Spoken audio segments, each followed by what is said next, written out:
Baik, Assalamualaikum warahmatullahi wabarakatuh anak-anak bunda semuanya.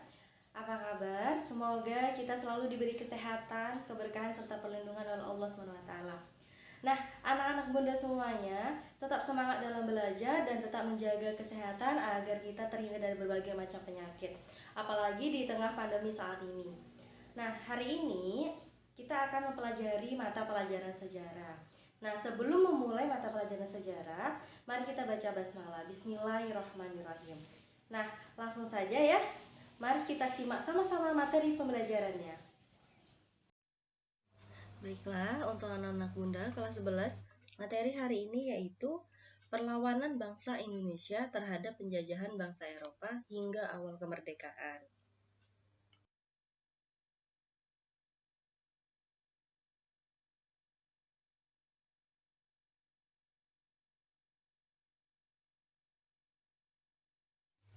Baiklah, berikut berbagai macam kebijakan pemerintah kolonial.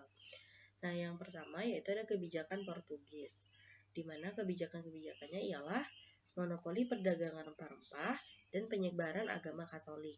Nah, kemudian yang kedua yaitu kebijakan VOC dan pemerintah kolonial Belanda, yaitu ada monopoli perdagangan rempah-rempah, campur tangan terhadap masalah internal kerajaan, ekspansi wilayah demi melancarkan kebijakan terbuka, arogansi Belanda terhadap kerajaan pribumi, kemudian ada praktik diskriminasi terhadap penduduk pribumi, dan yaitu yang terakhir yaitu penderitaan rakyat akibat sistem paksa, kebijakan pintu terbuka, dan politik etis.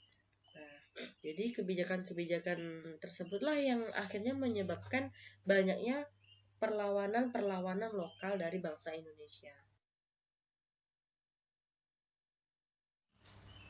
Kemudian strategi perlawanan terhadap penjajahan bangsa Eropa sampai awal abad 20.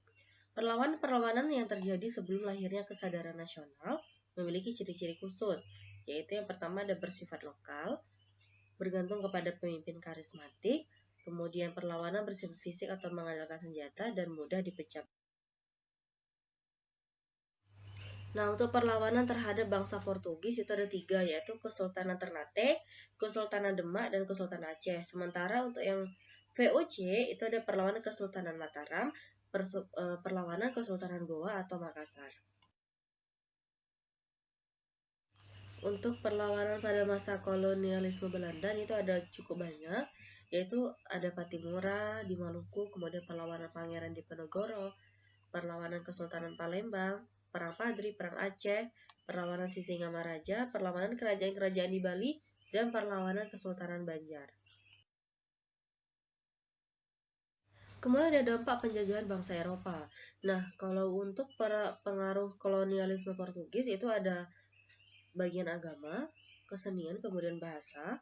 Sementara untuk pengaruh kolonialisme Belanda itu ada cukup banyak, mulai dari pendidikan, bahasa, gaya hidup, berkembangnya agama Kristen Protestan di Indonesia, serta bidang ekonomi, politik, hukum, dan ilmu pengetahuan dan teknologi. Nah, untuk penjelasan berikutnya, itu akan Bunda jelaskan di pertemuan berikutnya gitu, karena ini cukup banyak materinya, jadi kita akan membuat materi pembelajaran yang cukup banyak nantinya. Baik, itulah sekian materi-materi dari Bunda hari ini. Mengenai penjelasan-penjelasan yang lebih detail akan Bunda sampaikan di pertemuan berikutnya. Karena Bunda katakan sekali lagi ini materinya memang cukup banyak gitu, karena kita akan mengambil mungkin salah satu dari contohnya misalnya Perang Padri atau Perang Aceh gitu. Kemudian setiap pengaruh-pengaruh dari pada masa kolonial Portugis ataupun Belanda, nah, kita akan jelaskan di pertemuan berikutnya. Oke, anak-anak bunda, sekian dan terima kasih. Nah, anak-anak bunda, sekian materi dari bunda. Semoga anak-anak bunda paham. Dan jika ada yang tidak paham, boleh ditanyakan kepada bunda. Mohon maaf bila bunda ada kesalahan. Wabillahi taufiq wal hidayah. Wassalamualaikum warahmatullahi wabarakatuh.